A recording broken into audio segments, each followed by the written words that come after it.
Imagine preparing for the happiest day of your life, only to find yourself gasping for air.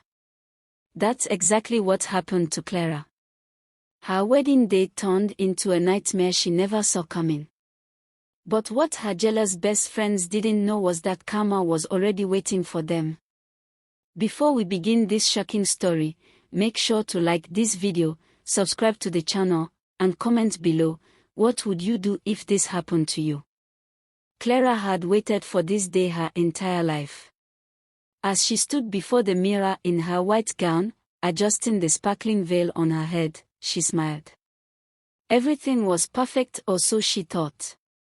The wedding hall was beautifully decorated with gold and white drapes, fairy lights twinkling like stars. Guests were already seated, whispering excitedly about how beautiful the bride looked. Her fiancé, David, was the kind of man every woman prayed for: tall, handsome, and kind-hearted. He had come from a wealthy family, but he never looked down on anyone. Clara felt lucky to have him. But not everyone was happy about her joy. Her best friends, Tasha and Vivian, stood beside her, pretending to help with her makeup. But behind their forced smiles, jealousy burned deep in their hearts. "Clara, you are glowing," Tasha said sweetly, applying powder to her face. "Of course, she is," Vivian added, fixing Clara's veil.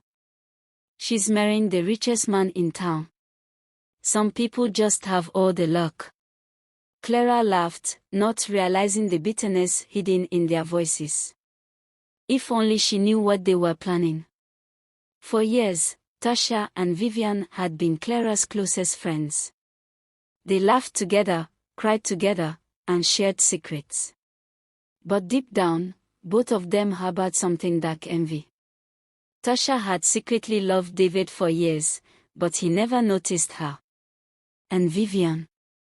She was tired of being in Clara's shadow. Everywhere they went, people praised Clara, her beauty, her kindness, her intelligence. Vivian wanted to be the one people admired for once. So they made a pact. "We can't let her have everything," Tasha had whispered days before the wedding. "If we can't have happiness, neither can she." And so, they went to see Mama Osoto, an old woman known for her powerful charms. Mama Osoto lived in a hidden part of the city, her tiny shop filled with the scent of burning incense and strange herbs. She listened to Tasha and Vivian's request, then smiled wickedly. "You want to ruin your best friend's wedding? You girls have darkness in your hearts. Can you do it or not?" Vivian asked impatiently. Mama Osoto nodded, pulling out a tiny bottle filled with blue liquid. "This is no ordinary potion. It will turn her into a fish the moment she says I do. But be warned, when you play with fate, karma is never far behind." They didn't care about karma. That night, they mixed the potion into Clara's wedding drink, laughing as they imagined the chaos that would unfold. The church was packed with guests, and the ceremony was in full swing. Clara stood before David, her heart pounding with excitement. The priest smiled at them. "Do you, Clara, take David as your lawfully wedded husband?" She smiled. "I do." Then it happened. A sharp pain shot through her body. Her vision blurred. Her arms tingled, her legs felt weak, and suddenly she couldn't breathe. Gasps filled the church as Clara fell to the ground, her body twisting unnaturally. Her white gown shimmered, then, to everyone's horror, she transformed into a fish. Screams filled the air. Guests jumped from their seats. David staggered back. "Clara." Tasha and Vivian hid their smacks, pretending to be shocked. "Someone do something," a woman shouted. But what could they do? Clara was flopping on the floor, struggling for air. If no one acted fast, she would die. Just as panic reached its peak, an old man in a brown robe pushed through the crowd. No one knew him, but his presence silenced the chaos. He bent down, touching Clara's fish body. "This was no accident," he said firmly. "Dark forces are at work." David knelt beside him. "Please, sir. Help her." The old man sighed. "I can help, but the ones responsible must confess." Tasha and Vivian froze. Was he talking about them? They exchanged nervous glances. How could he know? David turned to the guests. "Who did this? If you know something, speak now." Silence. But just as the old man was about to pour a golden liquid over Clara, something strange happened. Her fish body started glowing. A powerful force swept through the room, knocking Tasha and Vivian off their feet. Their secrets were about to be exposed, and karma was coming for them. A powerful golden light exploded from Clara's fish body, sending a wave of energy through the entire wedding hall. The chandeliers shook, and the air became thick with something unexplainable, something supernatural. Tasha and Vivian screamed as they were thrown to the floor. The mysterious old man stood firm, his robe fluttering in the sudden wind that swirled around him. His voice boomed, "The guilty ones cannot hide. The truth must be revealed." David watched in shock as his best man, some guests, and even the priest stumbled backward. Everyone was afraid. What was happening? And then a chilling sound filled the air. Laughter. But not just any laughter. Mama Osoto had appeared. She stepped forward from the back of the church, a knowing smile on her face. Her deep-set eyes locked onto Tasha and Vivian.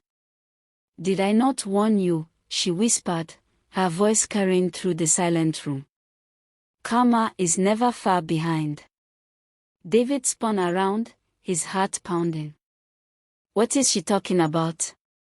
What did you do?" he demanded, pointing at Tasha and Vivian. Tasha's eyes darted left and right, looking for an escape. Vivian's hands trembled. They were trapped. We don't know what she's talking about," Vivian stammered. But the old man, now glowing with an eerie light, raised his hand. "Enough." Suddenly, Tasha and Vivian's bodies stiffened. Their eyes widened in terror. They couldn't move. They couldn't lie. The truth was about to spill from their lips whether they liked it or not. Through gritted teeth, as if being forced, Tasha cried out, "We did it. We turned her into a fish." The church erupted in gasps. Vivian sobbed, falling to her knees. "We were jealous. We went to Mama Osoto for a spell. We didn't mean for it to go this far." Silence. Then, David's expression hardened. His fist clenched. "You did this to Clara." His voice was low, dangerous. Tasha and Vivian nodded weakly. David turned to the old man. "Can she be saved?" The old man nodded. "But their punishment has already begun." Before anyone could react, a powerful force lifted Tasha and Vivian off the ground. Their screams echoed through the wedding hall as their bodies began to twist and change. Their skin shimmered, their fingers curled, and then in a flash of blue light, they were gone. In their place, two slimy, gasping fish flopped on the floor. Tasha and Vivian had become the very thing they turned Clara into. The guests were horrified. Some backed away, covering their mouths. Mama Osoto chuckled darkly. "Fitting, isn't it? You wanted to play with fate. Now, fate has played with you." David didn't care about them anymore. His only concern was Clara. Please, bring her back. The old man nodded and poured the golden liquid over the fish that was Clara. For a moment, nothing happened.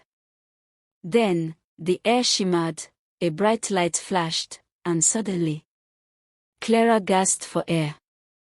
She was human again. She collapsed into David's arms, her body shaking.